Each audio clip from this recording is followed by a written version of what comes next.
Well, good evening. Welcome to the pre-show, everybody who's here so far.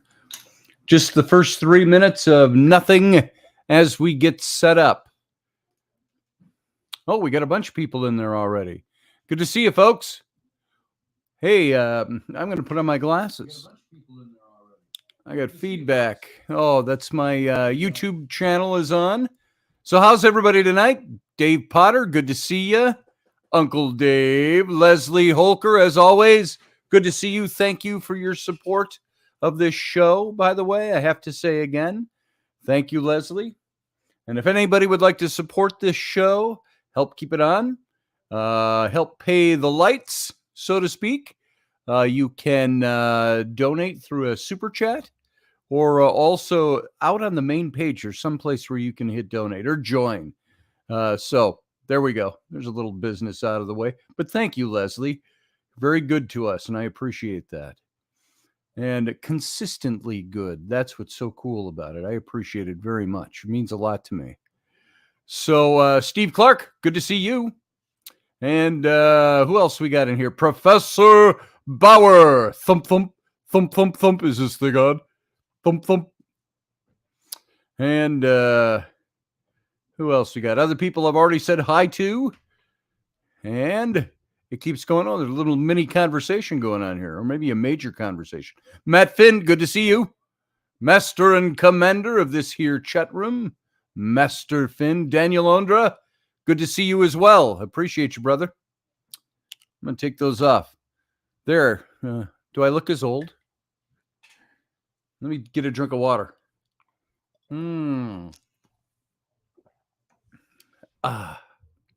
Very nice. All right. We've got about 30 seconds, and we go live on the radio station, and then the show officially starts. So in about 15 seconds, I'll go dark for a few seconds. Don't go away. Just stand by for the opening of the show. And you know what? I better keep my glasses on. I can see it, but I can't. But it goes. Everything crosses. All right, we got about 10 seconds, so I'm going to go dark. See you in a few.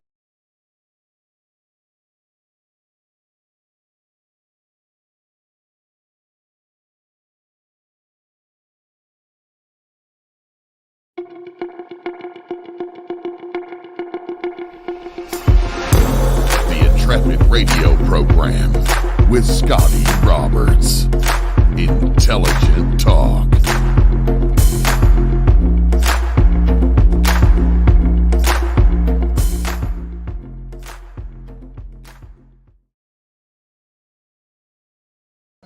Boy, I like that butt cheek slapping beat to that thing. Ding, ding, ding, ding, ding, ding, ding, ding, ding, ding, ding, ding, ding. I can't imitate it with my mouth.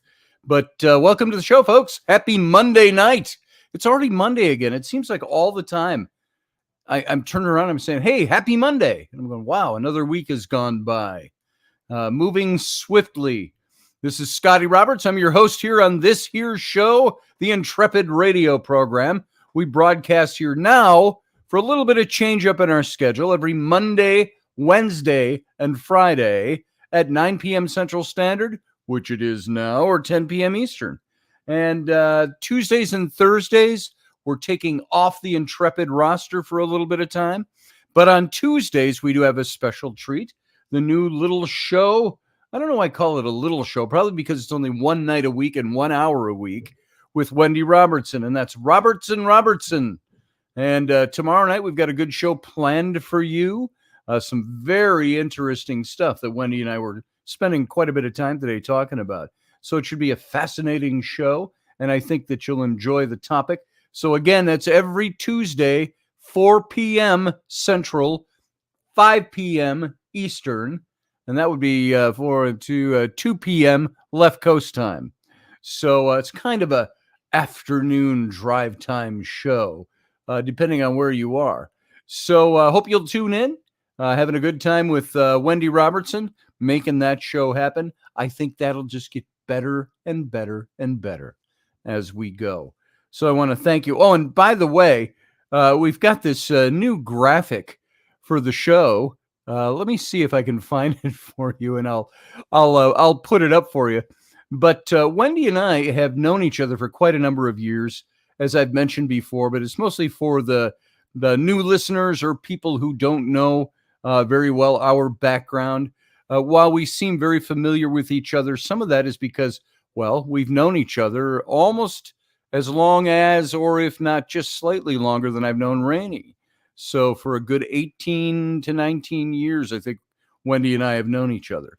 And so we bring a lot of our conversations, things we've talked about over the years to this show. She is a clairvoyant and a clairsentient. If you don't know what clairsentience is, you can look that up and get a little more information, but it's basically somebody who feels it all. They feel things as opposed to particular emotions. A clairvoyant, I think, is telling the future or seeing things like that. She's slightly different than all of that. And so she brings that unique gift to the table, plus her knowledge of history and the history in her part of the world, which makes her a very fascinating person to talk to.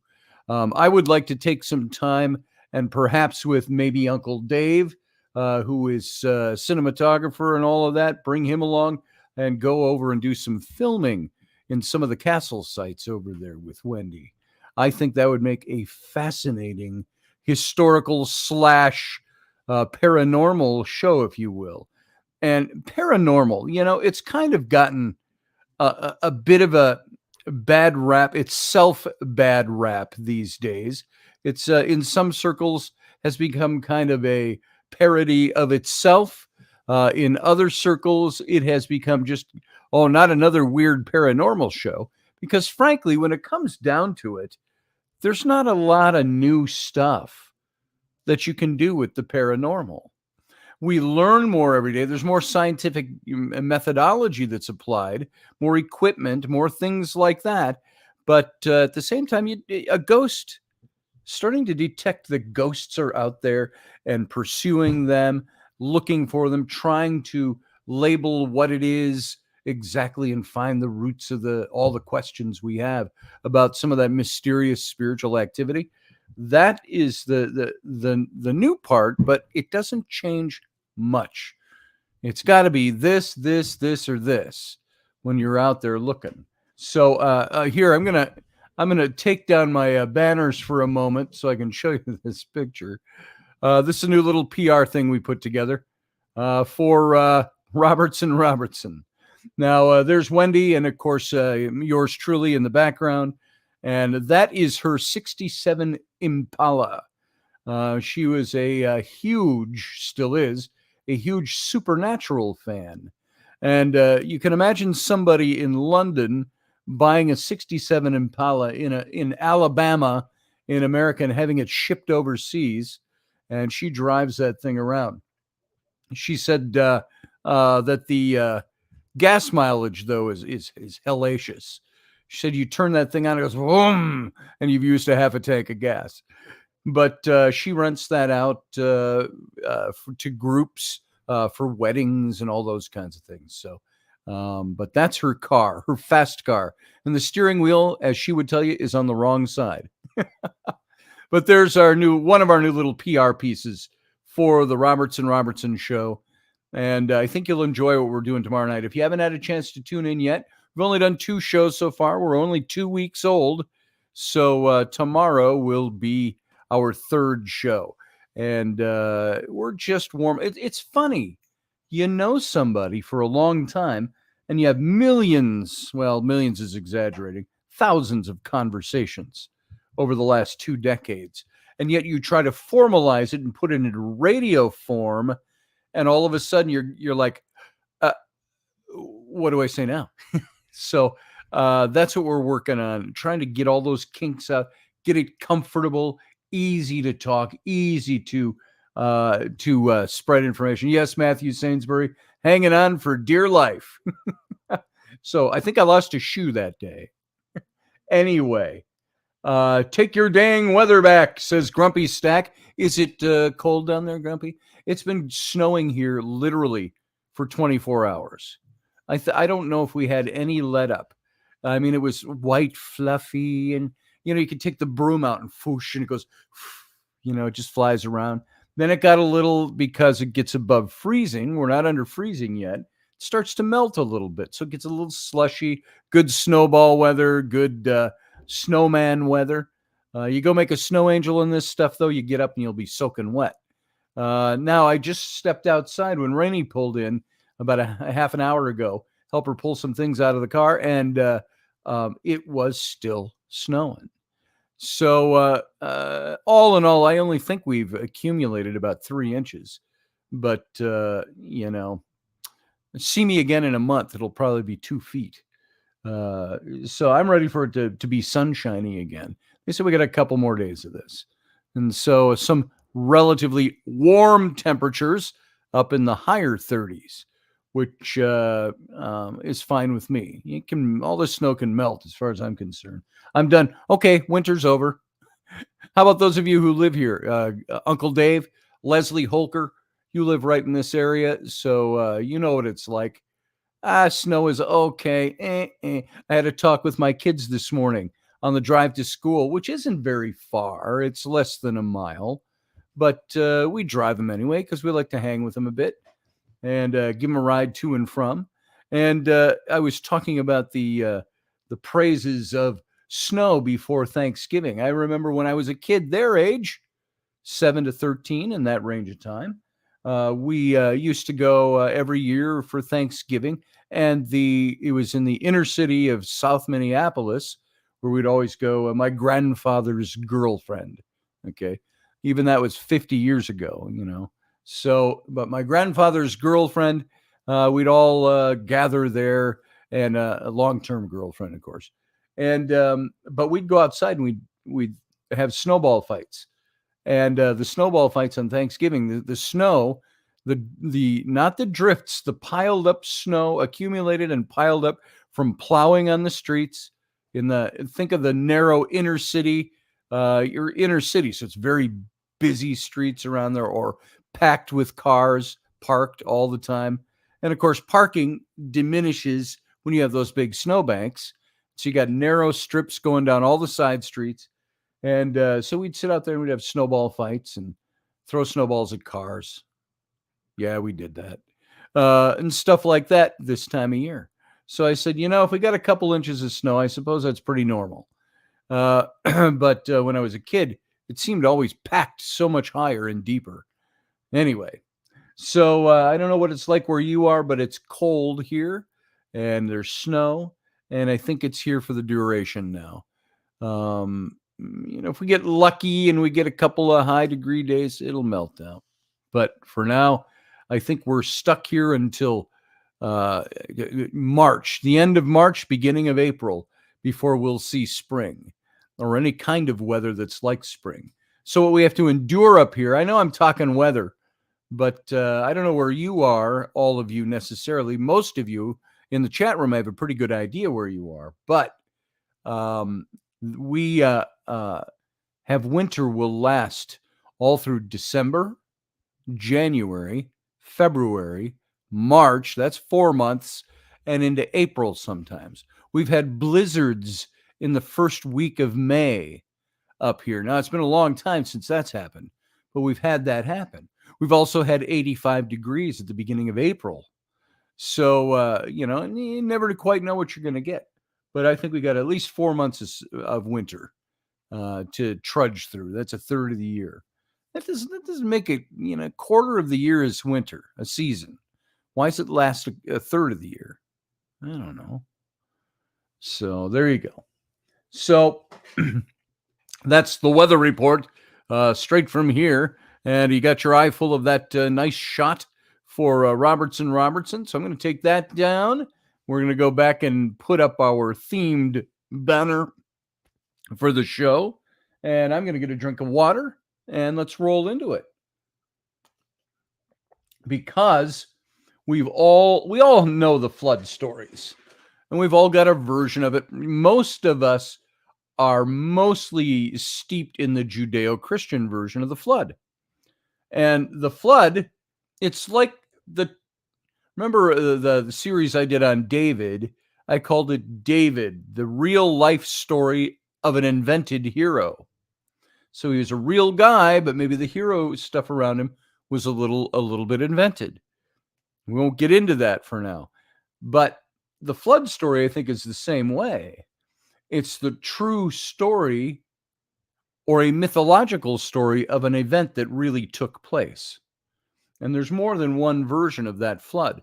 So you have to ask yourself, what dictates for you what you accept as being the acceptable and the true version of the flood story? And it's usually governed by our faith, because it's a faith story in the Bible. And so we let our faith dictate to us exactly what we need to believe about the flood and Noah and the ark and so on. We all know the story, and we know the story really fairly well, but fairly well in its basic details.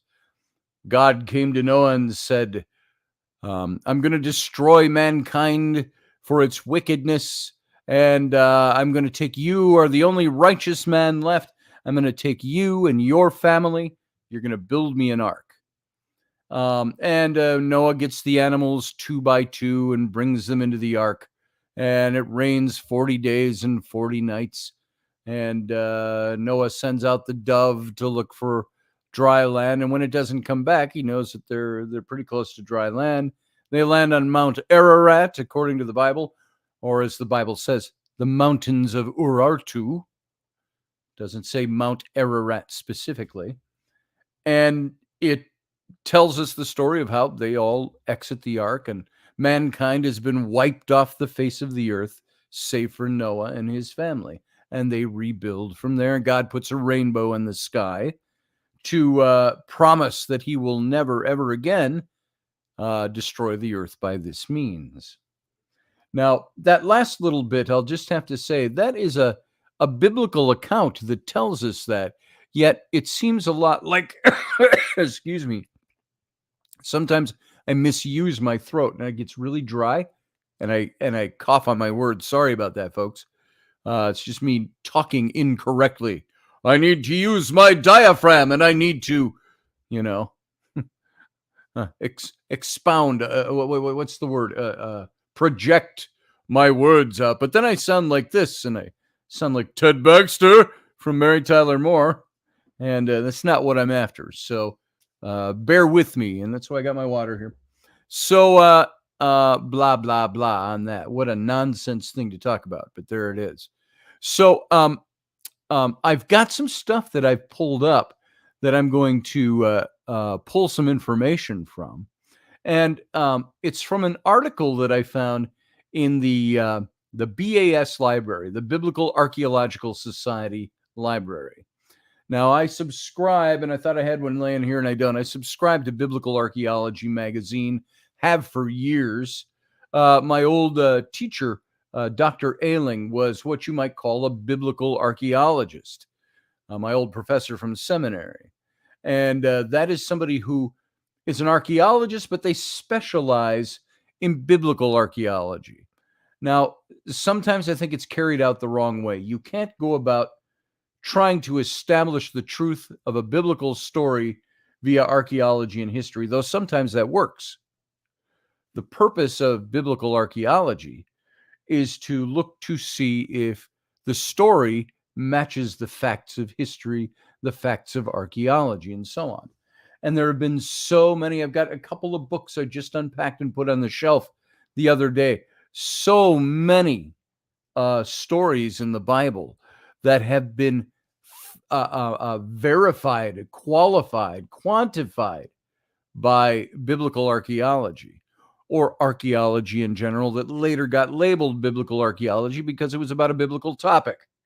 So that is what I find fascinating about this type of information, this type of topic, is we're looking at something by looking at the flood that has more to do with establishing some of the facts and saying, do the biblical stories match the facts? So like the rainbow, when you hear about the rainbow in the story, at the end of the story, was that God's promise put in the air, never to that every time we see it, we're going to be reminded that God will never bring a flood again? Well, we know what causes rainbows. And accordingly, scripturally speaking, in the story of the time of Noah's flood, there is the theory that the earth was enveloped by a vapor canopy. And you never really saw blue sky. You never saw the sun. You could see the hazy ball of the sun. Think of a really lightly overcast day with a huge, hazy, dew-pointed humidity. And that's kind of what the theory is, that the earth was surrounded by this vapor canopy. And when the 40 days and 40 nights of rain started, one of the theories is that the breaking open of the heavens, as the Bible says, was the breaking of this vapor canopy, and all that water in the atmosphere gushed down. Then it said, and the fountains of the deep were opened as well. So think of the caves, like the Crystal Caves, all the big cave systems that we have in America and the Appalachia. There's a bunch, and around the world, that those are supposed to have been where the water all gushed out from the inside of the planet. The fountains of the deep were opened. And so everything was flooded. Was it a universal flood around the whole globe? Not positively sure about that, but there are remnants of, you wouldn't really call it archaeology, it'd be geology, maybe paleontology. Why can you go into Colorado and go up into the Rockies and find seashells on the top of the mountains? Well, they were obviously at one time part of a lake bed or a riverbed or an ocean bed. And so the rainbow itself, we know where rainbows come from scientifically. And maybe the reason they thought that this was a big promise from God was, well, number one, it was, or number two, that they saw a rainbow for the very first time. There was blue sky, there was the vapor in the air, and you get that, whatever they call it, that the light prisms and so on that create the rainbow. Was this part of this story etiology, explaining the rainbow to a society or a civilization that really didn't know anything about that stuff? So it's possible. So, but going on and looking at that story, I found this article that's called What the Babylonian Flood Stories Can and Cannot Teach Us About the Genesis Flood. And the Babylonian flood stories themselves are really similar to the Genesis flood story if you read them, and in very many ways, but they're also very different from one another. And if we look really deeply into those Babylonian flood stories, they teach us how to understand the structure of the Genesis flood story. And at the same time, such a comparison also emphasizes how different the Genesis flood story is from anything that preceded it.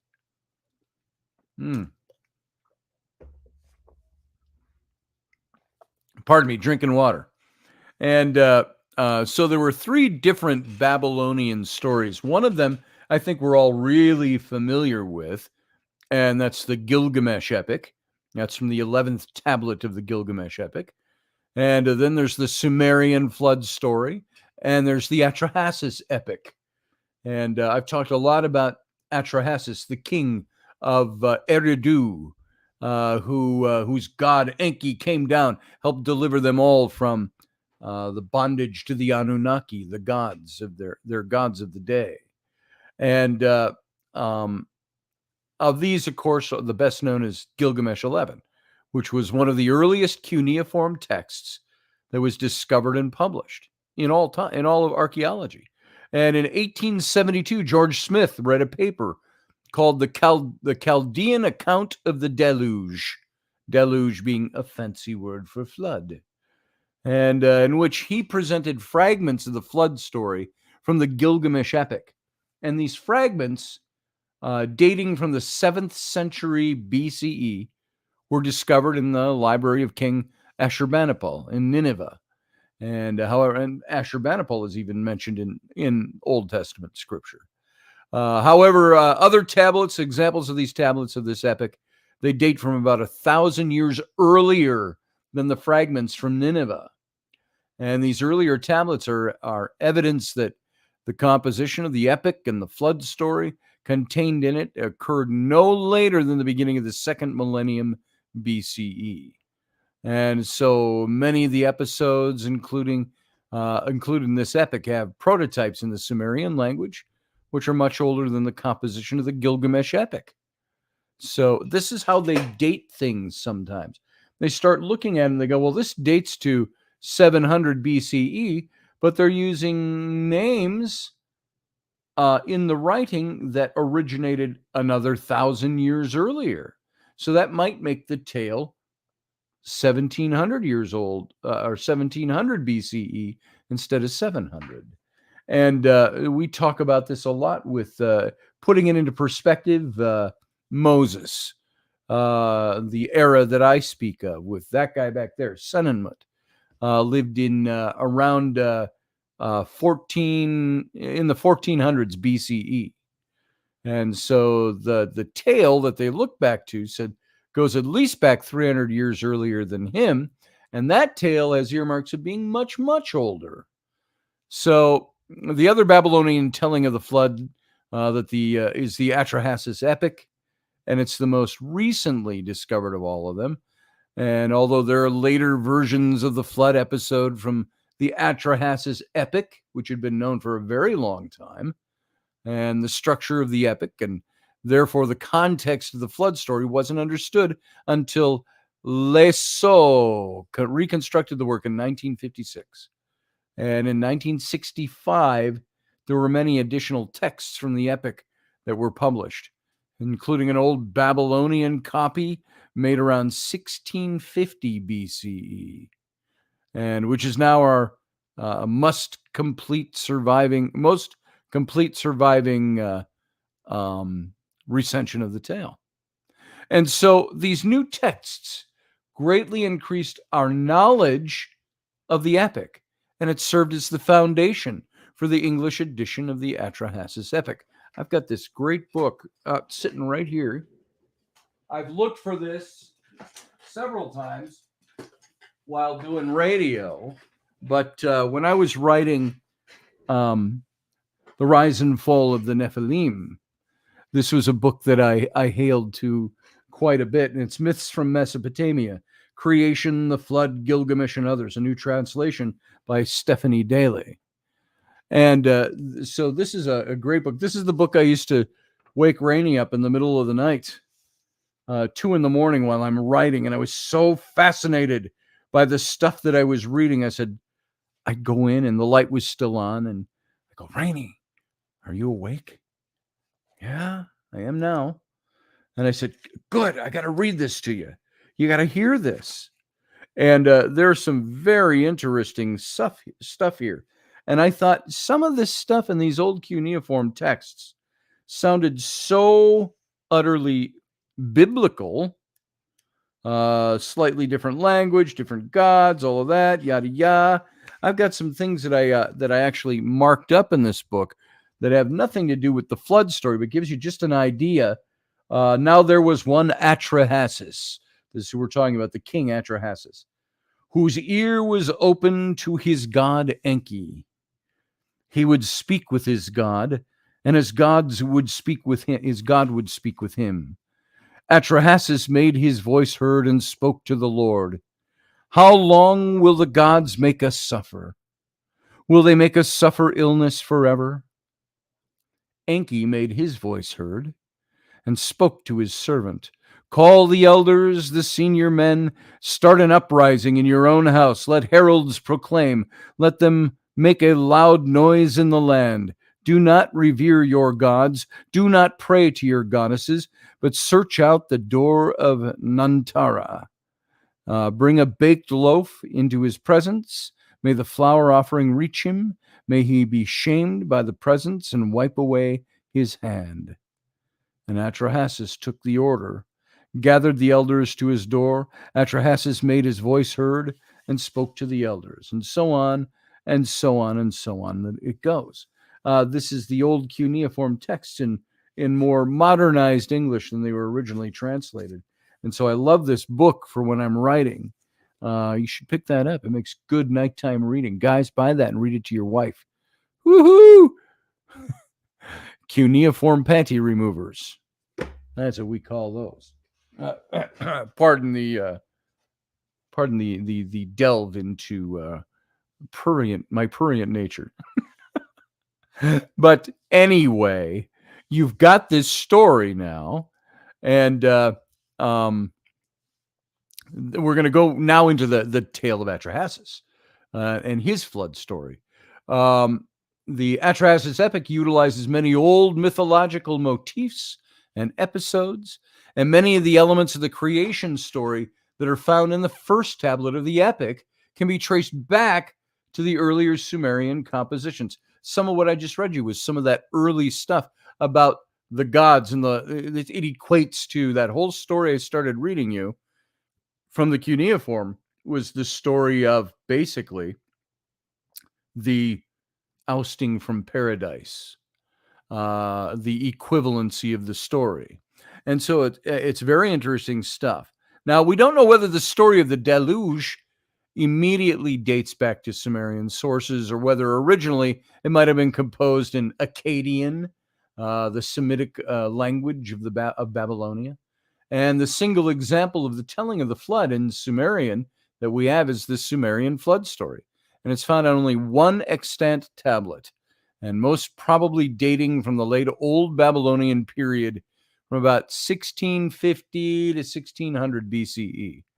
Now, we don't know if there were earlier Sumerian versions of this story, but the Babylonian flood story contains many of the details which also occur in the flood story in the book of Genesis. Such details in the story as the building of an ark, the placing of animals in the ark, the landing of the ark on a mountain, and the sending forth of birds to see whether the waters had receded. This indicates quite clearly that the Genesis flood story is intimately related to the Babylonian flood stories, and it's indeed part of the same flood tradition. However, while there are great similarities between these biblical and Babylonian flood stories, there are also very fundamental differences. And it's just as important that we focus on those fundamental differences as we do on the similarities. And what's interesting about these similarities, by the way, is that Moses did not write down the Hebrew version of the flood story in Genesis until around 1400 BCE.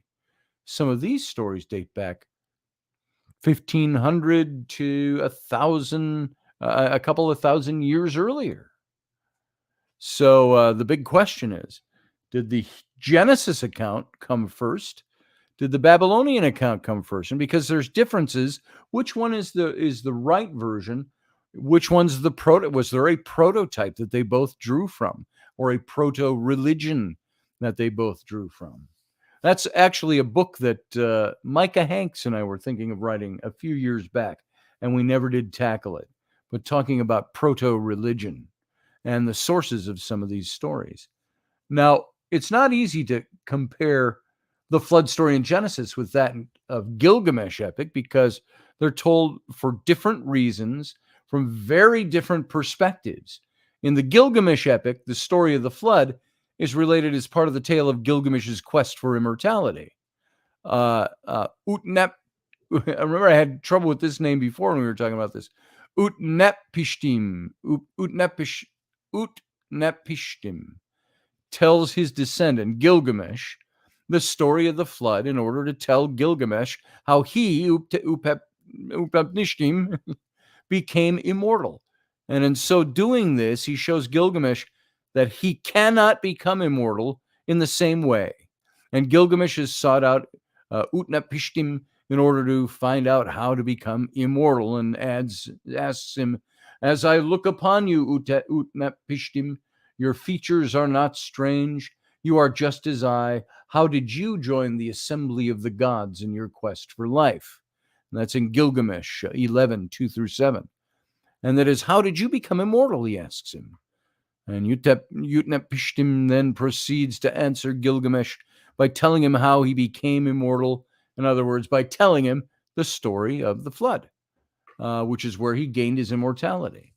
And he relates how the god Ea instructed him to build an ark and to take it on the seed of all living things. Now, Ea, if you remember, spelled Ea in English, Ea is the same god as Enki. He's known as Enki Ea. He was Enki in Sumeria, and in the neighboring Akkadian city, he was known, or state, he was known as Ea. And Enki Ea, Ea is also that base word in Canaan, and in the original Hebrew tongue, Ea became the base word for Yahweh or Jehovah. And so this is the person. He relates how the god Ea, who we know as Jehovah in a different version, in a different religion, instructed him to build an ark and to take it on it the seed of all living things. And Utnapishtim did so, informing the elders of his city that Enlil was angry with him, that he could no longer reside in the city, and that he was going to go down deep and live with Ea in the depths of the earth. And Enki Ea lived in the great Abzu, the great underworld sea. And Enlil, by the way, is the same name as Enlil, just like Enki Ea.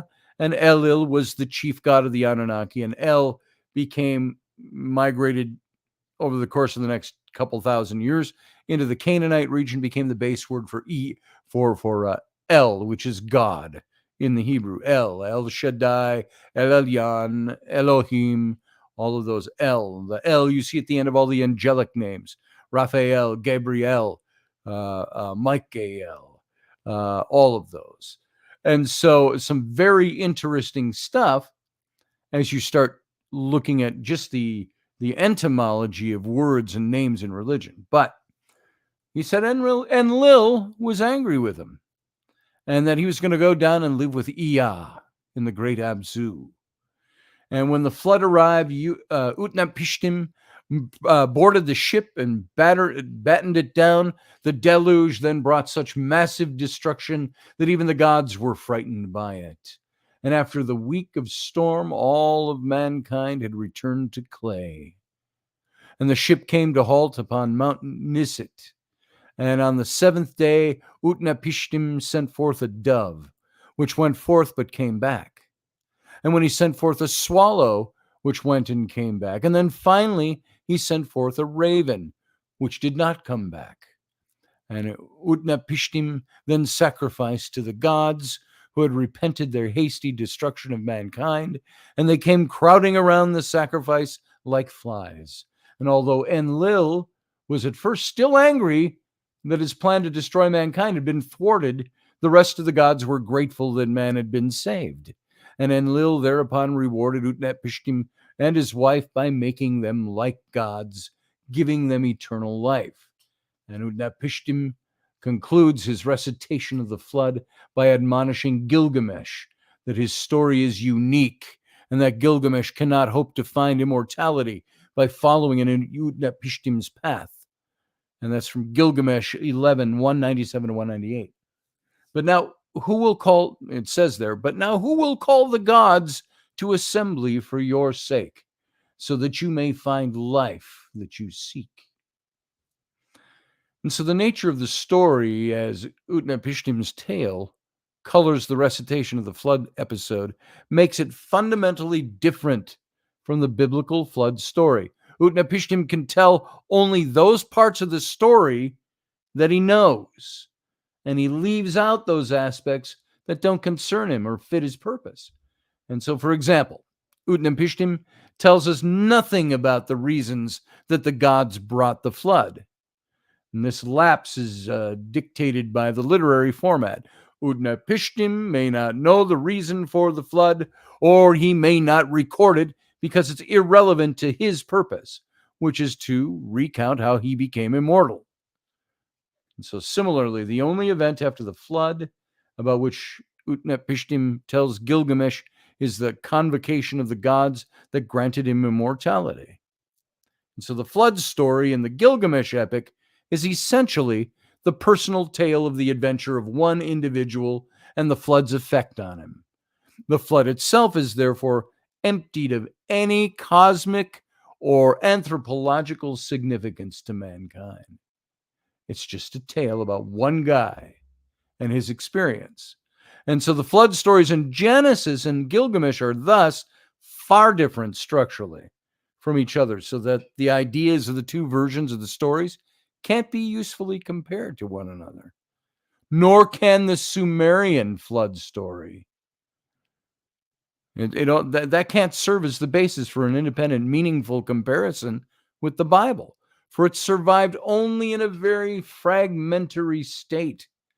And so the first 38 lines are missing of the tale. And there are long gaps in the narrative. And as a result, the outlines, because remember, this stuff's written on clay tablets. Crack. Oops. Remember the scene from Mel Brooks' The History of the World, where he's got Moses coming down with 3 tablets, 5 commandments on each one. I bring you the 15, whoops, one of the tablets shatters. He goes, the 10 commandments. So, some of this story is just gone forever. We'll never know. Unless there's another discovery made, we'll never know what those missing parts are. But the first 38 lines are missing. The outlines of the story must be reconstructed from other texts, particularly from the Atrahasis epic. And enough remains of the Sumerian text to indicate that we're dealing with the same basic tale of a hero. Here called, in that tale, he's called Ziusudra. Ziusudra. Z-I-U-S. Zusudra. Zusudra. Zeustra. Zeusdra. We'll call him Zusudra. Zusudra. There you go. Who survived the flood, was therefore made immortal. But the extensive gaps in the narrative mean that the composition can't be analyzed as an independent unit. And so the most recently discovered Babylonian text, the Atrahasis epic, provides us with the most meaningful and instructive comparison with the biblical flood story. And the Atrahasis epic presents the flood story in a context comparable to Genesis. Both are primeval histories. The Atrahasis epic begins with a description of the world as it existed before man was created, when the gods worked like man, quote unquote. And at this time, the universe was divided among the great gods, with An, A-N, in possession of the heavens, Enlil, the earth, and Enki, the great deep. And 7 other gods established themselves as the ruling class, while the rest of the gods provided the workforce. And these working gods, whose work was heavy, whose distress was much, quote unquote, from the tale, dug the Tigris and Euphrates rivers, and then rebelled, refusing to continue to work. And on the advice of the wise god Enki, the gods decided to create another creature who would do the work for them. And Enki and the mother goddess created man from a mixture of clay and flesh and blood of a slain god.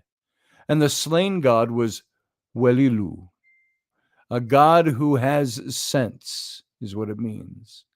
Welilu, the god who has sense. Welilu, a god who has sense. And from this characteristic of Welilu, man was to possess rationale, reason. All of these things came. Or in the biblical Adam and Eve story, God breathed into the nostrils the breath of life, and man became a living soul. Trichotomy there, folks. Trichotomy, Professor Bauer. Body, soul, and spirit. So that's what that proves. Anyway, moving on. The epic, ancient though it is, it's already the product of considerable development. The author has utilized the old motifs and has united them. I have so many consonants and syllables in these names, I get lost in it, that I go, it has united them. So the utilizing of old motifs has united all of these different accounts into a coherent account of man's beginnings. And the purpose of man's creation was what? According to the tale of Atrahasis, it was to do the work of the gods, thus relieving the gods of the need to labor. And in the Atrahasis epic, The creation of man causes new problems in the words of the epic. And it says this in the restored part of the restored version. It says 1,200 years had not yet passed when the land extended and the peoples multiplied. The land was bellowing like a bull. The gods were disturbed with their uproar. Emil heard their noise and addressed the great gods. The noise of mankind has become too intense for me. With their uproar, I am deprived of sleep. And so, to stop the noise created by too many people, the gods decide to bring a plague. Enki advised man to bring offerings to Namtur, the god of the plague, and this introduces him to and to induce him to lift the plague. And 1,200 years later, the same problem again arises. The noise from so many people disturbs the gods. This time the gods bring a drought, which ends when men, upon Enki's advice, bribe Adad to bring rain. So despite the fragmentary state of Tablet 2, it seems clear that the same problem recurs. And this time the gods bring famine and saline soil. And however, this doesn't end the difficulties either. Each time, the earth becomes overpopulated. At last, Enlil persuades the gods to adopt the final solution and to the human problem, and they resolve to bring a flood to destroy all of mankind. Their plan is thwarted by Enki, who has Atrahasis build an ark and so escape the flood. And after the rest of mankind has been destroyed, and after the gods have had occasion to regret their actions and to realize by their thirst and their hunger that they need man, Atrahasis offers a sacrifice, and the gods come to eat. Enki then presents a permanent solution to the overpopulation problem. The new world after the flood is to be different from the old. Enki summons Nintu, the birth goddess, and has her create new creatures who will ensure that the old problem does not arise again. And in the words of the epic from book 3, 7:1, in addition, it says this, in addition, let there be a third category among the peoples women who bear and women who do not bear. Let there be among the peoples the Pasitu demon, to snatch the baby from the lap of her who bore it. Establish Ugbabtu women, Entu women, and Legistu women, and let them be taboo, and so stop childbirth.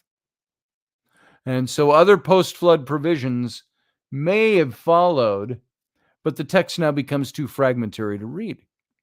So despite the lacunae, the structure presented by the Atrahasis epic, it's clear.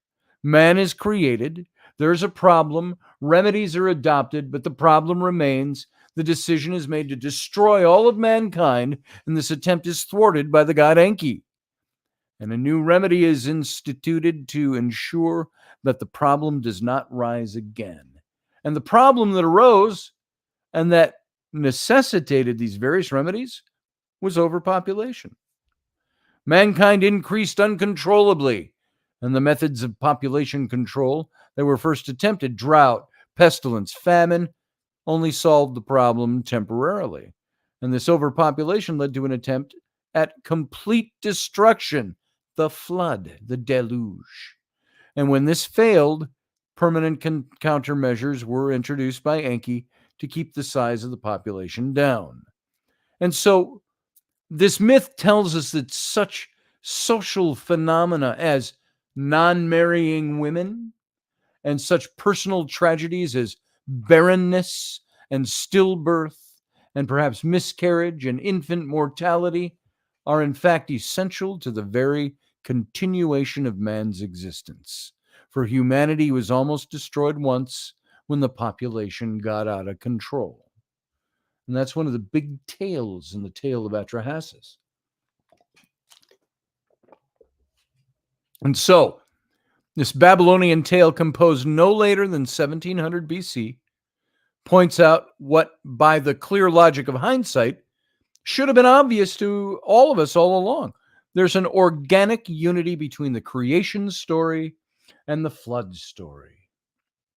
And the structure of the Atrahasis epic also tells us to focus our attention not on the deluge itself, but on the events immediately after the rains subside. In Genesis, as in Atrahasis, the flood came in response to a serious problem in creation, a problem which was rectified immediately after the flood. And a study of the changes that God made in the world after the flood gives a clearer picture of the conditions that were prevailing in the world before the flood. And of the ultimate reason that necessitated the flood, which almost caused the destruction of man, of the essential differences between the world before the flood and the world after it, and thus the essential prerequisites for the continued existence of man on earth. I just have to check my time. Okay, I'm doing good. All right. And so we got about 9 minutes left, thereabouts, of this program before we go off air on the radio station. So fret not, we have time. So the flood story of Genesis, unlike the Babylonian flood story that we've just looked at, is emphatically not about overpopulation. The Genesis story is not about overpopulation. On the contrary, God's first action after the flood is to command Noah and his sons to be fruitful and multiply and fill the earth. That's in Genesis 9, verse 3. And this echoes the original command to Adam in Genesis 1:28. The repetition of this commandment in emphatic terms in Genesis 9:7. Be fruitful and multiply. Swarm over. Wait. Let me do it this way. How about this? Be fruitful and multiply. That makes it probable that the Bible consciously rejected the underlying theme of the Atrahasis epic, which was that the fertility of man before the flood was the reason for his near destruction. And it's not surprising that Genesis rejects the idea of overpopulation as the reason for the flood. For the Bible doesn't share the belief of Atrahasis and some of the other ancient texts that overpopulation was a serious problem. Barrenness and stillbirth or miscarriage are not considered social necessities, nor, unless you live in China, nor are they justified as important for population control. On the contrary, when God promises the land to Israel, he promises that in your land women will neither miscarry nor be barren. That's in Exodus 23:26. And the continuation of this verse, I will fill the number of your days, seems to be a repudiation of yet another of the natural methods of population control, that of premature death. And in the ideal world, which is to be established in the land of Israel, there will be no need for such methods, for overpopulation is not a major concern, at least not in the Genesis sense. And I'm sorry, I'm kind of ignoring the chat room over there. I'll get to you over in the captain's cabin if you all stick around. If you got questions, I'm just looking to see. Sarah Yusuf says, it sounds like an escalation of pest control, like me versus a fly. Eventually you reach for the flamethrower. Yeah, there's that. Leslie Hooker is going to try to get some sleep. Good night, Scotty, she says, and good night to all of you. Amazing Intrepheads. God bless. And God bless you too, Leslie Holker. Have a good night's sleep. Paige Rockwell, Sui, soiree. Sweet dreams, Leslie, she says. Okay. Let's move back into this. We've got quite a bit of material left. So I may have to pick this. I'm going to. We'll make it into tomorrow night with this too.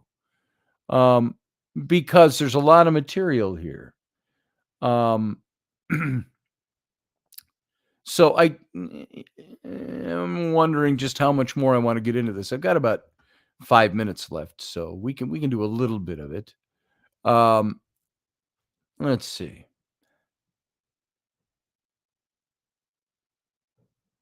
We're talking about the events afterwards, after the flood, focusing on the things that happened after the flood. It's not surprising that Genesis rejects the idea of overpopulation. That's just not there. It's not a major concern. And so this is the essential relevance of the Atrahasis epic. It can also tell us that structurally, the creation and the near destruction by the flood are related. That the flood was intended to cure a problem which arose from the original creation, and that a new creation, but with a difference, was necessary. And it can teach us that to understand the meaning of the biblical flood story, we have to focus not on the deluge itself, but on the events immediately after the flood. And that's how we can learn about how the world changed after the flood. And that in turn will identify the problem in the original creation, which the flood was intended to cure. Did you notice God was going to wipe out all of mankind because of the sin of mankind, the wickedness of man? But it didn't work, did it? Didn't undo the wickedness of man. Why is that? Why was God's power or God's intent rendered ineffectual? It's a good question. But I've got my reasons for thinking something. We're going to get to those. So to identify the problem in the original creation in Genesis, we have to look to Genesis, not to the Atrahasis epic, but as the Atrahasis epic tells us, we have to begin our search by exploring how the world changed after the flood. And after the Genesis flood, God offers Noah and his sons a covenant in which God promises never again to bring a flood to destroy the world. He gives the rainbow as the token of this promise. And at this time, God gives Noah and his son several laws. And the difference between the ante and the post-diluvian worlds, diluvian, flood, the antediluvian, pre-flood, the post-diluvian, after the flood, can be found in these laws.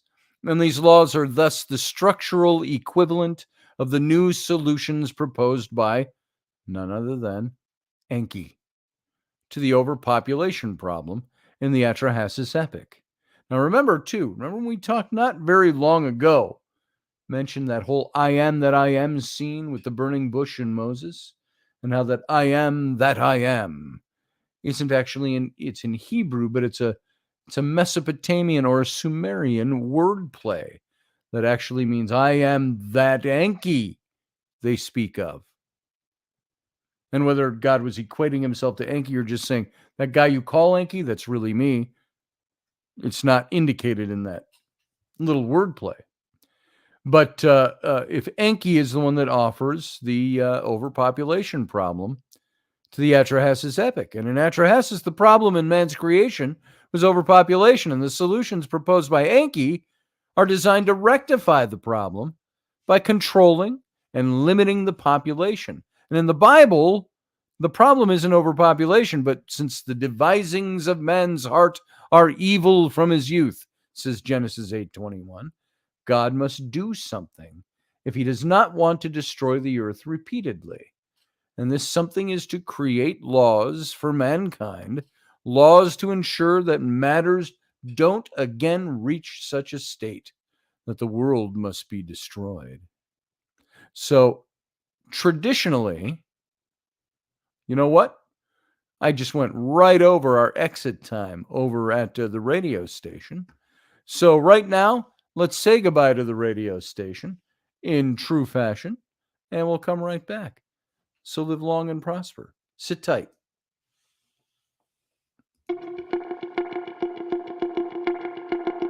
Join us every weeknight at 9 p.m. Central Standard Time, 10 p.m. Eastern. The Intrepid radio program, a Scotty Roberts Productions broadcast.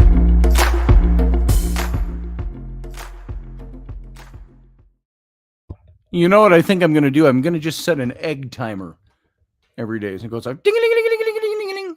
And we've got like a minute left. And then I don't ever go overtime. So easy to do. You get into the topic, into the subject matter, and it's really easy to slip away into something else and walk over my time. So sorry about that, radio audience. If you're still with us, sorry about that. So we're going to pick up with this and talk about this again tomorrow. Well, not tomorrow. So we don't have a show again until Wednesday. So we'll talk about this on Wednesday night and maybe finish up this topic Wednesday night. So yeah, egg timer. That's what I need. I'll even have it go off on air. She can all go, oh, hey, hey, you had an egg timer go off. Hey, my wife messaged me. Hold on. What did she say? Oh, nice.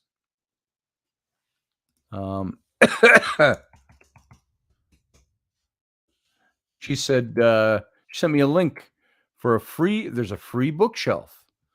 I'm like, I'm out of bookshelf space, folks, like you wouldn't believe. So I said, hey, take it. Sold. If it's free, it's for me. So that was her message to me during the show. Barbie D says, by the time Wednesday comes, I'll forgotten about tonight. I'll give you a little recap, Barbie D. So, but tomorrow night, remember, is Wendy Robinson and I, Robertson. And I should, just for the hell of it, I'll play you the opening to our show. Let's see. Did I load it up here today? I thought I did. No, I prepped it, but I didn't load it. I'll load it up here while we're talking, and I'll play it for you, just so you can see that if you haven't seen it before. It's nothing unbelievable. It's just a nice little entry thing. So Rainey again texted me. Which ones? Oh, she sent me more than one. Let's see. I'm going to see the bookshelf, free king size 4-post bedroom set. Oh, she sent me all kinds of stuff. So I just see a mirror. Oh, okay. Ooh, I kind of like that. That's kind of nice. So Rainey, if you're listening, if that bed set is for free, somebody's just getting rid of it. Ask them if it's available. We'll go pick it up tomorrow. Definitely the bed. There you go. Big tall 4-poster bed, king size bed set. And she finds some of these great deals. It's the Facebook Marketplace. So that's kind of fun. I get to share that with you. Free chairs. See, those are kind of nice too. Not bad. Not bad at all. Not bad at all. The chairs, I could live without those. Never mind the chairs. So I told her definitely the bed and definitely the bookshelf. If they're still available, we'll come and grab them. What else she got there? A fireplace? Oh, no. Oh, this bookshelf here, she found another shelf that almost matches that. That's a TV stand. That's kind of neat, huh? I take that. You can put that down in the master bedroom here.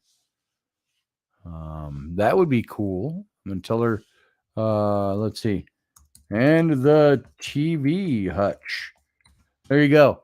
Little personal stuff going on here during the show, but that's a way that we've done a lot of furnishing in our house. We go on the marketplace and we find stuff that's either for sale or is given away or it's like a garage sale type of a thing. If you take a look at this, look at that bookshelf behind me. Look at that baby. And it goes up to this kind of barn top at the top. It's very tall and it's very heavy. And there's a cabinet down below, 2 doors down there. We got that, I think, for $15, something like that, from a local farmer. They were just, they didn't want it in their house anymore. They upgraded their furniture, and so we picked that up. Stuff like that is so cool. Yeah, bedroom set definitely haunted, says Sarah Yusuf. Might be a haunted bookshelf too. Maybe. We'll have to burn a little sage over them if we actually go and pick them up. But Steve Clark, I'm full of stew. We'll stick around until the show is over, then to bed. Boom. Yeah, Paige, it's great stuff. When we were in money once, and I wondered what the poor people are doing tonight type of mood. We'd go out furniture shopping. And I'll tell you, after my heart attack and surgery, which is, we're pushing 6 years ago now, we went out after that initial week that I was out of the hospital. And I felt like getting out. Let's get out and get around. And we went and looked at some furniture. We spent almost $3,000 on a brand new Broyhill sofa sectional set. And it wasn't your traditional looking sectional. It was kind of neat. It was this, the colors, you see it, great design colors now, that grayish olive green, that dark olivey green color. That's almost a gray color. And it had the one section that was the love seat, and then the other section, but it had a big foot thing that went out on this, but then it had a diagonal in the other corner, a diagonal with a little piece that would stick out. It was very unique. My children at the time, that would be 6 years ago, between 5 and 6 years ago, destroyed it. Just the stuff they would do to that sofa. Jumping over the backside, and all the big cushions on the back were all sewn in, and they ripped those all out. It's like, guys, stop jumping out. But that's what they would do. And we had somebody come out and look at it from Broyhill. We had a warranty on it, but they said, we can do that, but it's just not going to work. So blah, blah, blah. So that piece went away. And then it was in storage when I went out to Montana and Utah for that 4 or 5 months. And we came back, and it had all molded in the storeroom, which is just heartbreaking after you spend that much money on something. So one of the guys from Broyhill told me, he says, I got a secret for you. He says, this may go against my own company. He says, but don't buy new when you have little kids. He says, they will destroy it every time. So now we've got sofas and stuff that we pick up online. We'll see them. We'll spend $20 on them or something. Please, it's yours for free if you come and haul it away. And we go look at it. That's like those chairs out there, right there. I think I showed you this the other day, last week. But if I spin my computer around, hang on, let me show you something. These chairs right here that are now part of my studio. This is for the live studio audience. So those two chairs. Now, Rainey picked those up the same way. And those were, there's two of them there. And there's an ottoman down there that matches. So those are here in the studio. And it's a nice space. It makes it a nice space for people to sit and just sit and hang out. When I have people over, like John Learman comes by, John and Bree, they can come over and have a seat down in my office. So Rainey finds all that stuff, and she's really good at it.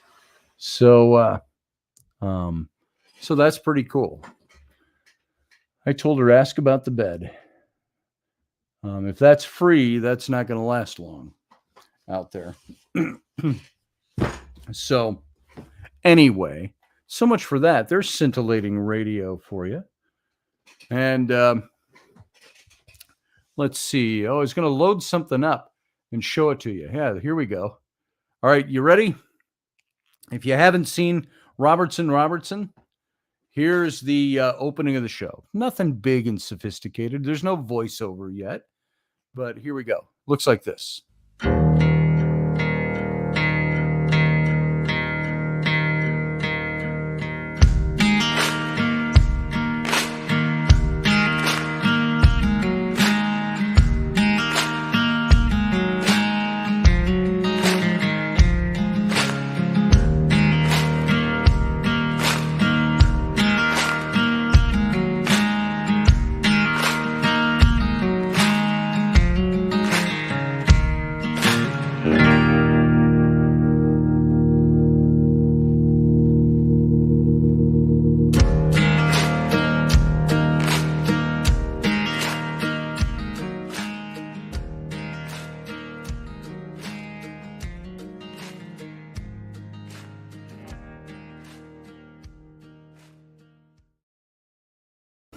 And as they might say in Doug Stack's neck of the woods, that's all they is. So that's all there is to that. That's our opening, and we'll get a voiceover in there pretty soon. But there's a little teaser for tomorrow night. And yes, Barbie D. Rainey is a wonderful procurer. She's in the Roberts Procurement Department. So I'm going to bring in Professor Bauer too. And let me get rid of my my surrounding banner here, my proscenium arch. And how you doing, Professor? I'm doing outstanding. How about you? I'm about the same. Well, I'm actually sitting, but I was outstanding earlier. Outstanding earlier. I was too, a little earlier. Outstanding. I wanted to just add a little context to the whole flood component that you went into. Please do. And one of the things that I find, the more you find, the more you kind of go, well, wait a minute, that kind of correlates with this, that, and whatever else you might have in your basket of nuggets of knowledge. And what's interesting is, to me, just as a whole, the Old Testament. Well, first of all, if you just looked at the Judeo-Christian theisms and their history, there's some of the youngest that are out there. And when you look at, not only the Babylonians and Akkadians, but you get into some of the ancient Chinese Taoism, Sufism, Hinduism, goes back thousands of years before then. And all of those stories, or all of those isms, all have a story of some kind of flood. And then when you look at the ancient Mesoamerican cultures, they've got some really detailed graphic carvings that they've done on monuments describing a flood. And then you get into the Polynesian, Indonesian, Micronesian cultures. They all have similar things. It's very much like how all of them, in one way, shape, or form, used one particular constant metric, and that is astronomy, which we use or currently think of as astrology. And in every one of these cultures, everybody kept track of the heavens. Where are the planets? Where are the stars? Where are in the Greek vernacular, they looked at the blinking lights in the sky and they said, those are the visible gods. Okay. Mm-hmm. So if you have multiple, literally every culture that we know of, that we've been able to read and decipher as much as we can of their history and their mythos, they all talk about at least one, in some cases, multiple floods. So when I look at the Old Testament, to me, the Bible, and you and I have talked a little bit about this because of our theological backgrounds and what we went into. It seems to me that, the Old Testament, for the most part, and I mentioned this in the chat, that Genesis was plagiarized. It clearly was plagiarized. Not only was the floods, but the creation myth, most importantly, as well as, Atrahasis being Noah. You have, we were talking about in the chat about the story of Moses, which was a story that happened and in much more detail in the Akkadian, Assyrian, and Babylonian and Sumerian histories, which were all interlinked, and they all basically kind of shared amongst themselves. But all of that knowledge, in my opinion, came from much more ancient proto source, something much older.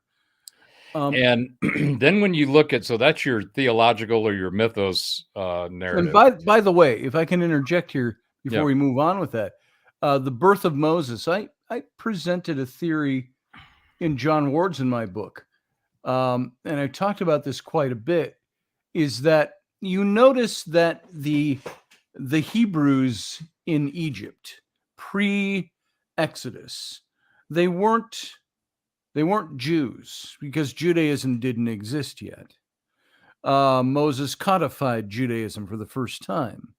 But all the people were like, when he started codifying, you notice they were all like, huh? What? No, build us this golden calf to worship. And these were the faithful of Israel that were taken out. And so pre-Exodus, there was no Judaism. But I think Moses' mother, if there was indeed an edict from the king, the Pharaoh, that said, kill all the babies, there will be no deliverer, because they were all into that type of, that's what they did. We're talking 3,500 years ago. And so when he orders that, I think Moses' mother, when the Bible says she hid him for 4 months and then put him in a basket and put him in the Nile River, it doesn't even actually say she floated him down the Nile. It says she placed him in a basket amongst the reeds at the place where the princess bathes, which would have been off of one of the canals, not even the main strip of the river. And this would have been in Menaford, modern day Memphis, down there in southern Cairo. I think this is the northern kingdom. And I think my theory is this: Moses' mother didn't create another one of those stories that was identical to what was going on in other mythologies. I think she played into the mythology that already existed of Osiris and these other old mythologies. She knew of them, and I think she knew the princess knew of them. And she placed the baby in a basket on the Nile of the river, on the banks by where she bathed in her pool. That was an intake from the canal. And so I kind of wonder, it's just a theory of mine. I'm not saying I'm right by any stretch of the imagination, but I'm saying I think, to me, it was a plausible theory that his mother didn't do something that was just like one of the myths. She did something deliberately mimicking one of the myths to tap into the psyche of the young princess. That's my theory. Anyway, right now, you have the documents and the stories and the theologians and the philosophers and people that archaeologists that have interpreted them and said, this kind of matches up with this kind of matches up with that. And so you can draw a number of different potential scenarios about how those things may be related. And I think, what you just described is perfectly reasonable. It's not, because we don't know for sure. But what we do know for sure is, one, there's all these different cultures and mythos that have the same events. And we also have geological evidence of massive, not just one, but multiple. There were at least 2 major catastrophic world, quote unquote, universal type floods. They say at 8,000 years and 6,000 years, something like that. Well, then you have the end of the ice age, the Younger Dryas and Meltwater Pulse 1b, which was the what we think was the cataclysmic end of the last ice age, in which sea levels rose some 300 to 400 feet. Yeah. Now, I think that was most likely at that time. We're talking 12,000, 13,000 years from present, right? 13,000 years ago. And it's interesting how Plato's recount of Atlantis, told to him from Solon, who got it from the Egyptian priests, that there was this great civilization that at that time, 900 or 600 BC, happened 9,000 years prior to that. So what's interesting is that aligns up with the geological evidence that we currently have.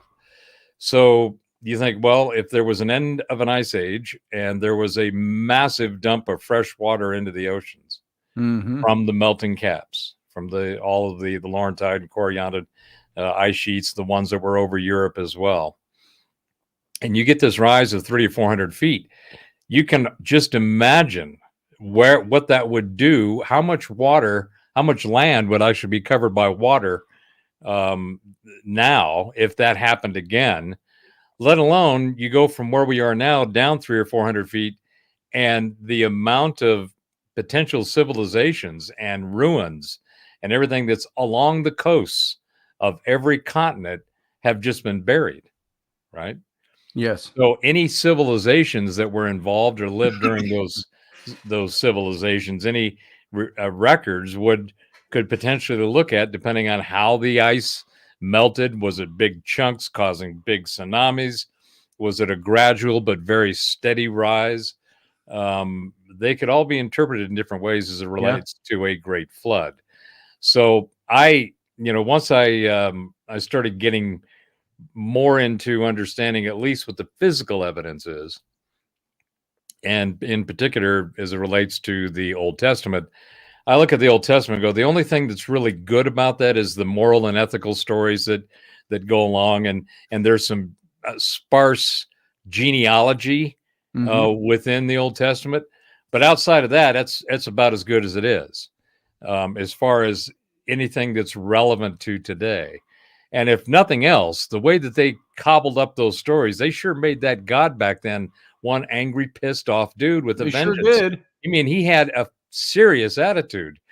And you go, okay, well, now I can see why you guys wanted to bring in this other book to kind of offset and balance that a little bit.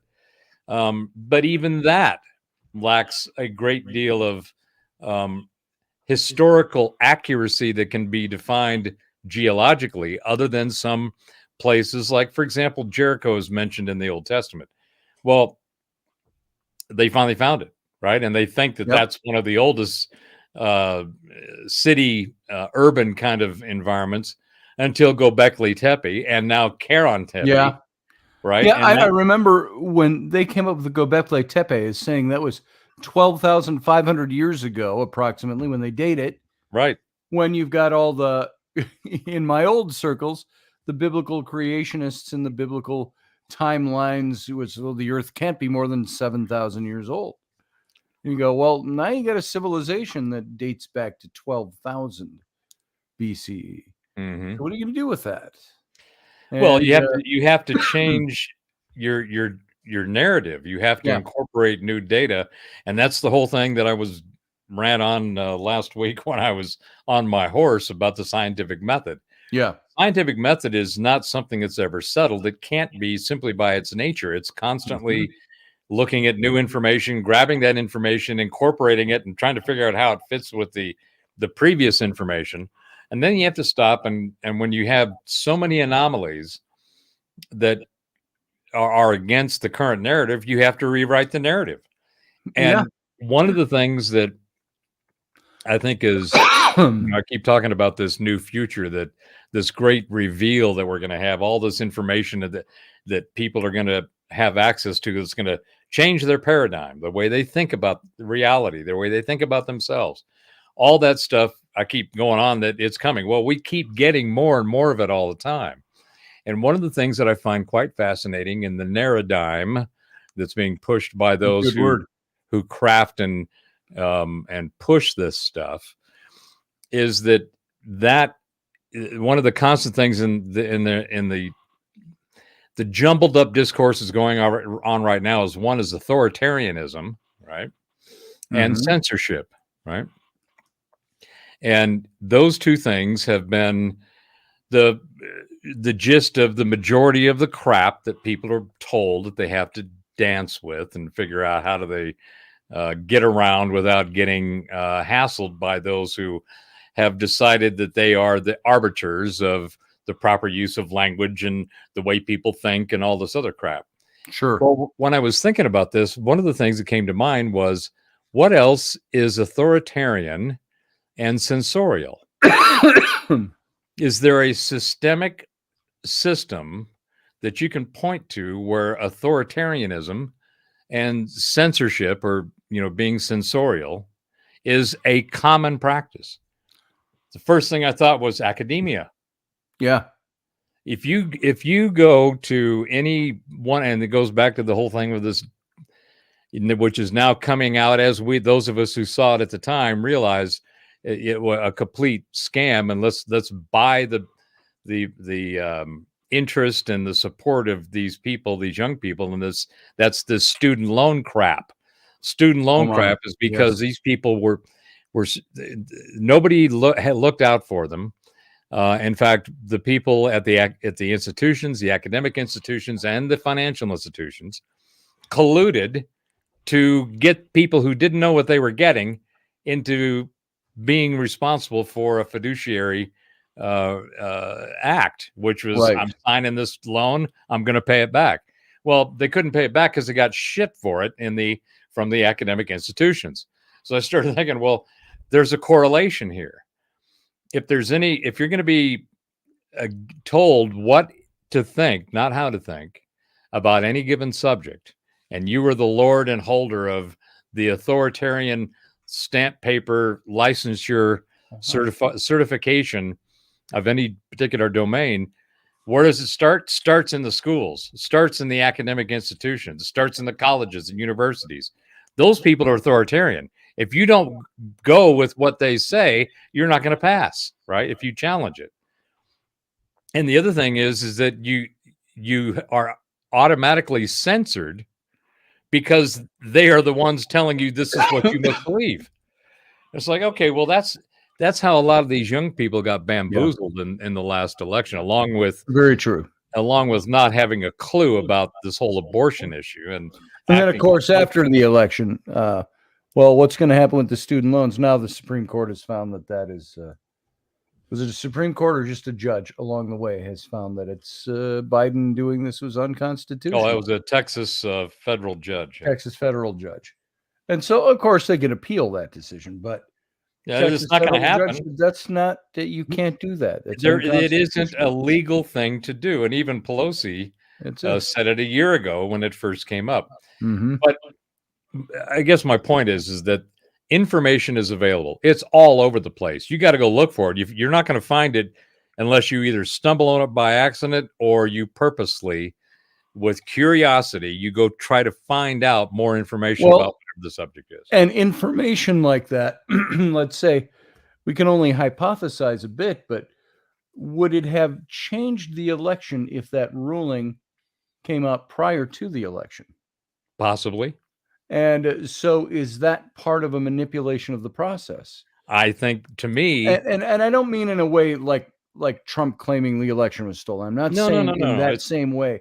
I'm saying it's politicians a deliberate manipulate the system all the time. It's a deliberate manipulation of the information that people use to make a decision. Yes. They had a decision to make. They had information that was available. They were given false information. They were lied to, and they acted on the information before they found out the facts.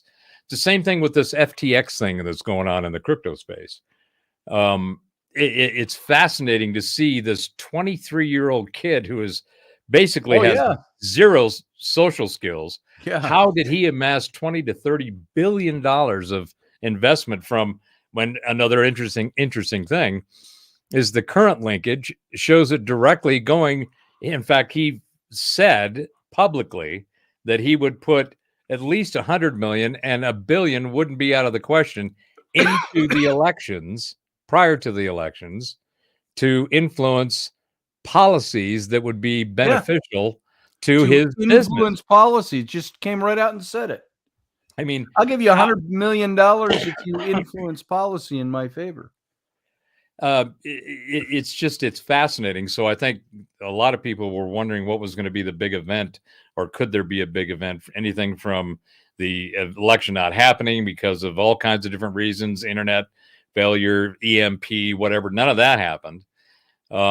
It's clear that when you have systems that you can't audit, right? You can't audit our election system. It's designed so that you can't. Well, when you look at how these things are done, I mean, Arizona, Nevada, these states are a quarter the size of Florida. Yeah. Florida had it done in hours. Okay. Yeah. And you sit there and you go, there's clearly something is wrong here. The game is afoot, as Sherlock Holmes would say. Ryan asked you a little early, when is this information dump happening? Oh, it's already started. We're going to get big lumps of the dump over this next year. I think over this next 6 months, actually. And how do we recognize it when we see it? Well, it's going to be the kind of thing where you get information. Just throw the easiest one out there, the whole UFO thing, Yes. space aliens. I mean, once there is visible evidentiary proof, the empirical data that people can all around the world can look at and come to the same conclusion, that's a big awakening. Okay. Mm-hmm. They're trying to ease it out and tease it out a little bit here and there, but that would be an example. Let's say, for example, and could be a big dump, this thing that just happened with FTX. I mean, all of the ties, this guy's mom and dad are at Harvard lawyers. They are big time lefties.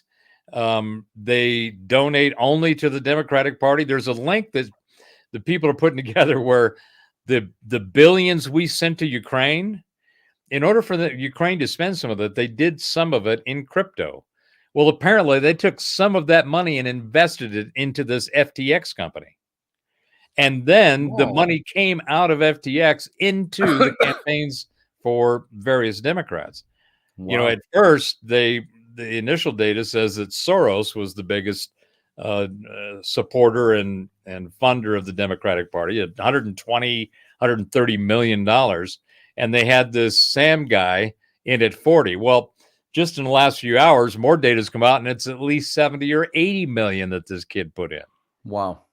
So that kind of revelation of holy shit, on this whole election thing, there was clear manipulation. There was clear dishonesty in the narrative that caused people to make a decision that was not only uninformed, it was misinformed. Yes. And the more of that comes out, people are going to start getting real ripe for data that's going to come out. One of them I've been going on about is this whole energy thing. Once this energy technology gets unleashed in the wild, and people are looking at it going, well, it's not only here and it works, but how can I get some? I mean, people are going to go nuts trying to get to this. That's going to be a big energy reveal, and it's tech that has been around for over 100 years. So you go, well, wait a minute.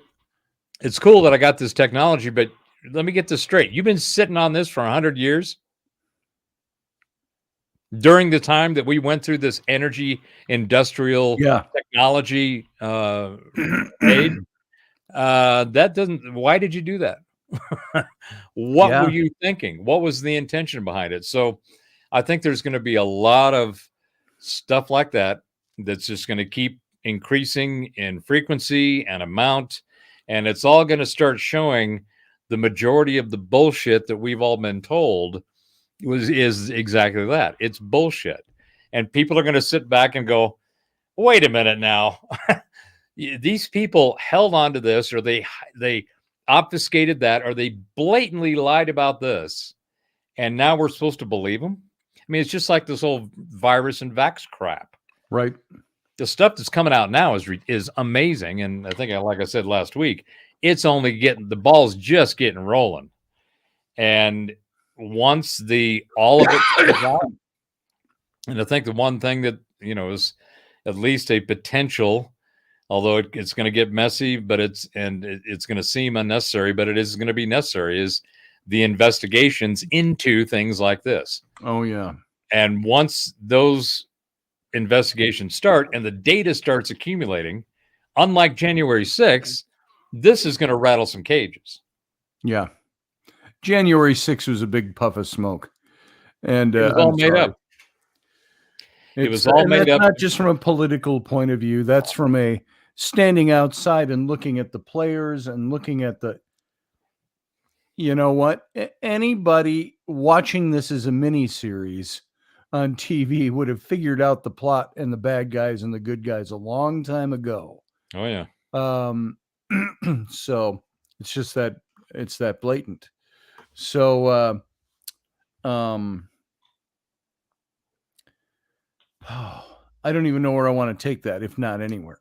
Well, the one thing that I had mentioned, I think again, it was last week when I was on my rant, the whole manipulation of this narrative, okay, it has been so blatant and so intentional and purposeful that it's going to be pitchfork time. Yeah. I mean, I'm serious. I mean, people, I can see the argument where you go down the investigative thing and it just gets people wound up and even more wound up. And it's like, yeah, we need to fix things. Well, unfortunately, there's not enough of the right people in the right places to get things fixed. There is enough people in the right places to stop any further or mitigate further bullshit. But this stuff has to come out. I mean, the damage that was done to the planet through this whole virus vax thing is unconscionable. And once the information is freely available that supports what I'm saying, that it was all made up and it was all mangled and it was all manipulated to see how much of the population they could get to acquiesce to their requests. Right. And it was very successful up front. But after that, the bumbling and fumbling of, managing it, 14 days to slow the curve. Well, 2 years later, they're still talking about more bullshit. Yep, exactly. Melinda is exactly slush correct. fund money laundering operation. That's exactly correct. And that's what's going to come out as the investigations and more information comes out. There was this guy's mother, the Sam mother, I forgot what her, she's some professor. She sits on the board of the World Economic Forum. Nice. So good old, Klaus over there. They ripped that whole. They had a whole big thing on FTX up on their website. Well, they had to rip that out. But it has gotten to the point where the manipulation and the fraud, the real fraud that was committed during this election cycle, is going to be undeniable. Yeah. And what'll happen, I think, is that people are going to see how, wait a minute, there's no fraud here. Well, wait a minute, here's a whole bunch of fraud here. And everybody can see it. So now the people that have been classified as election deniers, now they got support. Now they don't sound so crazy. They said 2020 was it was manipulated, mangled. Well, you bet your ass it was. There's no doubt, but there wasn't enough of a system in place that had enough cojones to go after it and to prove it. The second time around, there's going to be more than enough, and it's that undeniable state. That empirical data says that, hey, people did something here. It wasn't right. It was clearly intentionally fraud. So is it possible that maybe this was done on a widespread initiative and effort? Most likely. What's interesting is when you look at systems and processes, which I, again, babble on about, what happened in Florida, they had a system and a process. They don't allow mail-in ballots. That's right. New York had to stop theirs as well, and look what happened. Guy out of nowhere damn near took the governor, and they flipped a bunch of counties red. So this mail-in ballot crap is, in fact, there's been a number of thinkers throughout time that have said, as soon as you let that happen, you can forget about any kind of accountability or credibility. Right. Because that's just a system ripe for fraud. And it doesn't matter which side. If there's a system designed with built-in fraud, somebody's going to take advantage of it. And if everybody does take advantage of it in one degree or another, then it's the guys that do it the worst that are going to get the most visibility. Well, what's that going to mean? Well, everybody's going to stop and go, we need to relook at this. And the first place they're going to look is down in Florida. They're going to go, yeah, what do you guys got going on down there that made, you got 4 times the people. You got just a much more complicated social environment, and you were able to get it done in a few hours. Yeah. What? How come everybody else isn't using that? Exactly. So Yeah, I think that there's definitely a reckoning. Definitely, I think things like the January 6th Commission and stuff like that were all part of this big, if you will, it was a movement set in motion on several different fronts to cover the manipulation of the last election, presidential election. These are all things that are being used to try to swerve the public's mind away from it. And the sad thing is, there are people out there who legitimately have beliefs on a different side of the different end of the spectrum. I'm fine with that. I could have some nice debates with those people. Some of them are friends, but they start hearing that and they start going, "Oh, I'm turning the switch off. I don't need to hear. I've heard all this election stuff before. I don't need to hear it again. It's a bunch of crap." And that's it. That's how they think about it. Mm-hmm. And that's all the further those thoughts will go. I'm hearing crap again and I don't want to hear it. And so they turn away from it. And they sincerely believe that. So, well, that's because there's no, critical thinking has left the building. The ability to think for yourself, because you can think for yourself and be mulling over what you've been told to think. And if you stop right there, you'll probably stay where you were given the what to think.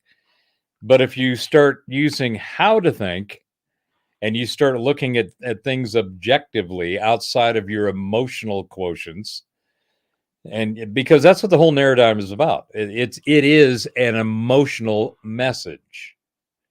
Everything is emotion. Hey, let me give you some free money, which really isn't our money to give you, but it'll come from other people, but it'll make you feel better, right? Right. Let's make this abortion thing that is your responsibility for having sex. Okay, it's not anybody else's. And because we've elevated it, we've taken that responsibility away from the people that are trying to benefit from it. It's become this, everybody gets it. Okay. Even the trans guy that's become a woman who became pregnant can get an abortion. It's like, hold on a second, people. There's some things that are missing here in the logic category and in the common sense. But oh no, you can't talk about those things because it's what you feel in your heart. It's being compassionate to those less fortunate, to the underprivileged, to the outcasts, to the less fortunate, to those that are in need.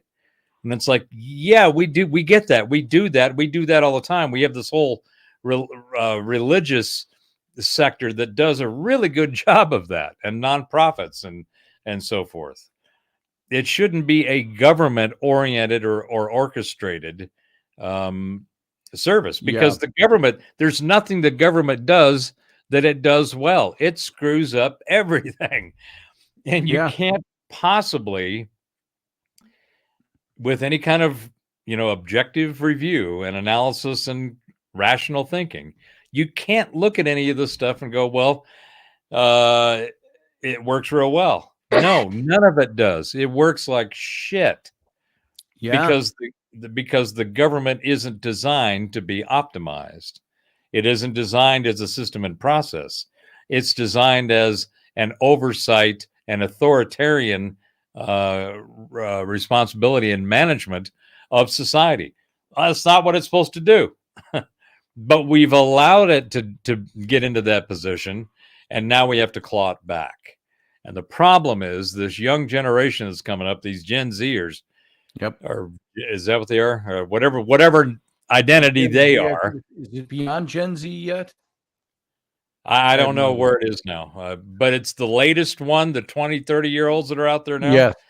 These folks can't start a push mower, and they are being manipulated with their emotions about stuff they don't understand, and in a system they don't understand, in a world that they don't get, that they're trying to reform in this way that they're told it should be.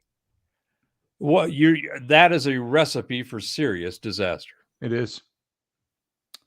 And man, I agree. I'm frozen. Or was I just sitting still? Seems like you're okay at this side. I didn't notice anything over here, Steve. It's possible, though. Steve, I might have just been sitting still, listening with a little movement. So I think that what we're going to see, this whole FTX thing is going to unravel a shit. Somebody, that string, the whole garment's going to come apart. And that's just with the little bit that we know now that we can confirm that the problem I see with speculative. this is somebody's going to try to snip the garments in between and move pieces out. You're gonna see a lot of that going on. You're gonna see something that looks like it's going a certain way, and then it's all going to change. Maybe that's my cynicism speaking, but that I've seen that too many times. I've seen things that I start agree. on one. Yeah, I agree. I've seen this story in multiple iterations over the decades, but this time it's different. This time I hope so. This time they screwed the pooch. They're, shooting themselves in the foot while stepping on their dick. I mean, it is so blatantly inept, incompetent. The thinking is so disjointed. It's so discombobulated because of a narrative and a paradigm in the narrative that is now just coming unraveled. Yeah. So it's going to be ugly. It's going to be painful. I think Cliff High calls it the big ugly, and we are definitely going through it. But I think this election and the shit that's about to come out is going to make a bunch of libs and Dems heads explode. It's going to make a bunch of people on the right and the conservatives go, "We told you this shit was going on." Yeah. You told us not only was it not going on, but that we were crazy for thinking it was going on. We're seeing the same thing with the virus and the vax. People like me are going, "I told you this shit was what was going on." Yep. And I said this damn near 3 years ago when it first came out. And it's like, oh, gee, how did you know that? It didn't take a lot to know. All you had to do was look at the way it was, the data that was available and the way it was being rolled out. And you could see that it didn't make any sense. You don't have to be a genius. You just have to engage a thinking process that will allow you to look at what's available and make some rational observations about it. And these kids now, I mean, they can't even tie their shoes if they even have shoes, let alone start a push mower, which is one of my favorite sayings because it makes people stop and go, "Wait a minute, how do you start it? You push it." Well, you're right about the tying a shoe thing, because as a parent in these last 10 years, you see more kids stuff. I'm going to make a very simple example here or illustration here is that my kids finding kids shoes that lace up and tie are fewer and farther between. Mm-hmm. It's all Velcro and different kinds of attachments and stuff, and things that you can just stretch to open and put your foot in and it tightens back up. I'm not seeing any big conspiracy in shoelaces or lack thereof. I'm just saying that is not an improper analogy. The kids can't tie their shoes nowadays. They can't start a push mower because things have changed in that respect. And I don't know the words I'm looking for on that. I think my brain is starting to slip a little today, but because I'm not grasping my thought very tightly here, but you're seeing things like that are just simple manifestations of the greater picture that you don't have to learn how to tie a knot anymore because we've made knots obsolete. And is that a good thing or a bad thing? And how does that blanch over into politics, into government, into the way things are done? I think it's a generational thing. So, well, the whole ideology of the left, the neo-lib progressive, and I've gone on about this as well, but that whole ideology, Limbaugh called it back in the 90s. It is a mental disorder. It seriously is. And we are seeing it on full-blown display. I mean, it's getting itself and its mess all over everything. And that's why the politicization of all these different ways of thinking, all these different parts of our society. I mean, these idiots have thrown politics at everything. You can't go to a store without some political ideology being a part of your experience. Is it bags? Is it paper? Or is it plastic? Is it, am I doing it on a card? Am I paying cash? Do I have a line for the disadvantaged so that they can be served without interrupting other people, or vice versa? I mean, and then you get the people that get in the line who have, and I don't really care for tattoos, but you get these people that are the stereotypes. They're blazing tattoos. They got some bizarre looking hair. They've got metal hanging out all of different places on their body. And they're standing there trying to figure out if they want skim milk or soy milk. And they're holding up the entire line because they're recounting the scene. Now, the last time I had it was this. And then when I did that, this happened to me. Now, let me just think about it. Do I want it iced or hot? I mean, there is, if you're walking into a coffee shop and you don't know what you're getting, it's because you're either on an exploration, you're doing an exploratory visit, or you've never been to one before. I mean, and then, you know, so all of these different variables have been tossed into these mental midgets that haven't been taught how to think. And there's so many nuggets and they're bouncing around on each other that have different frequency patterns than the other things. So they're causing crashes. They're not just bouncing off. They're hitting and little explosions are going off. And then their minds are sitting there in this frazzled mode because they can't remember that they're standing there in a store and they need to place their order and get out of the line. And that's I'm using that as an analogy of the way that it doesn't matter if it's a coffee shop, doesn't matter if it's a restaurant. Remember a few years ago during it was 2021, I think. And these people were going into these nice restaurants and screwing with people, saying, you got to say BLM, you got to do this, it's whoa, where did that come from? That was clearly some psychological manipulation, MK Ultra-esque, because you can't be a normal functioning person in society and think that you can go do that and people are going to listen to you. Yeah, they're going to get out of your way and say, get the hell out of here if they don't take you out. But usually they show up in a big enough group. And then you get the violence and the looting and the robbery and all this other shit. And you look at the video of these people that are involved in these events, and they're all a bunch of young kids. A lot of them are black. Most of them got hoodies on, and they're doing smash and grab. Where does that come from? What is the ideology? What is the thinking that propels them to pull shit like that and think that they can get away with it? Well, that's another part of the systemic problems we've got. Our judicial system has just pissed off. Did you hear about the guy today with the 20,000 rainbow fentanyl pills? Yes, I did. They busted him and he was out with no bail 2 hours later. 2 hours later. Excuse me? Excuse me? How did that happen? And we've got dozens of stories like that across the country. Mm-hmm. So you have a judicial system that's not doing what it's supposed to do. You have a political system that is completely broken and doesn't do what it's supposed to do, which is the one that runs the government, which is broken and doesn't do what it's supposed to do. And anything that it doesn't do well at all. It fucks up everything it touches. I mean, what's that? One of the memes is put the government in charge of the Sahara and they'd be out of sand in 5 months. Truth. Well, you know, and we keep talking about this resetting and things like that that's coming down the pike.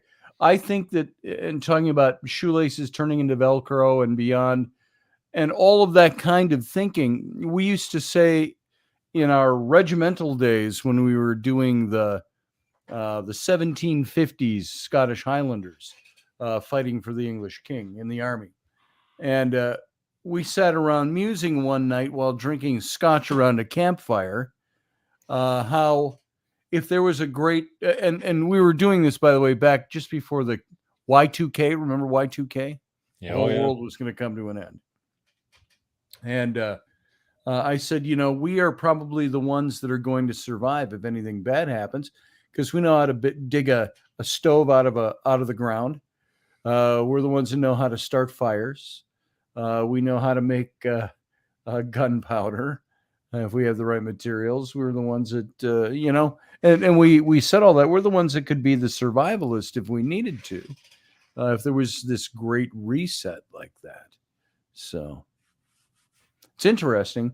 And that all hails back to things that are 3 centuries old, 2 centuries old. Well, and that's why we're going through this. It's got all kinds of names because they all apply at different levels. But, this knowledge apocalypse, the great reveal, the unveiling of information and knowledge that has been hidden, suppressed, manipulated, mangled, and shoved to the side. That is coming out now. And it's revealing the skullduggery that's gone on for centuries. And it's those of us that have dove deep into this and say, well, wait a minute, this paradigm over here looks like it's got some holes in it. Let's go poke around and see how big the holes are. You get into most of them, and it's a complete opposite. The reality and the truth is the complete opposite in most cases of what we have been told. Our history is fucked up. Health, the medicine, the entire medical industry is completely fucked up. Academia is completely fucked up. The banking and financial institutions are completely fucked up. I mean, it's all completely fucked up, and they're all in different degrees and various levels, but it's what we have to work with. So now the only way to change that is to get information and knowledge into people so that they can first be aware of it, second, analyze it, and third, figure out how to get past it, how to fix it. Most of it you can't fix. You can only innovate on it, if not completely create something new, which is going to be a part of what we're seeing. But all these institutions, all this crap is, it's so bad that people don't realize how bad it is, but it's so necessary. It's got so many people supporting it in different ways. We kind of limp along. Yes. But the limping is about to stop. People are going to jump off this wagon and go, wait a minute, let's go back to the good old days when people could think on their own and they could come up with stuff on their own. And you got people like Musk leading the way on thinking and thought and innovating. And how do you go about doing things differently and making something that's better? And I think he might be here by choice to do exactly that. Can certainly make a good, strong case for him being a potential star seed that was dropped in, just like Tesla. Oh, yeah. Right? My mind doesn't go there as much as saying, other things, but well, regardless, he's making a huge impact. This guy has shook shit up. He's done it a la Trump, but in the private sector. And I think that's one of the things that was very needed, and he's the right person at the right time to help propel this new on that point. On that point, and a very last point we'll make before we're done for tonight. Did you hear in the news who was it that declared it? The age of Trump is over. Oh, Isn't that the goal that they've been after? And that is a very premature statement. I'm sorry. Well, and it's trying to control the narrative and the paradigm, but then you have people like Jake Tapper on CNN came out, I think it was yesterday, and he said, without Trump, CNN is dead. Pretty much. This is a guy on CNN who's like their only the left remaining talking head that has any credibility. Right. Because they've been cleaning house. But they also did a piece over the weekend and just scorched Slow Joe with fact checking. I mean, they wouldn't have done that in the past. So I guess maybe the new leadership's mantra of, getting it more towards a neutral news service is starting to take effect. But That'd I be mean, nice. finally, somebody on the left is going, how many times does Joe have to say something that's so blatantly wrong and a lie until somebody says, hey, what was it you guys were saying about Trump? He's a liar. And this, what was Biden's one of his themes was no more malarkey. I'm going to tell the truth. And what did all the pundits and the people on the left say when he won? Now we've got a truthful, down-to-earth guy.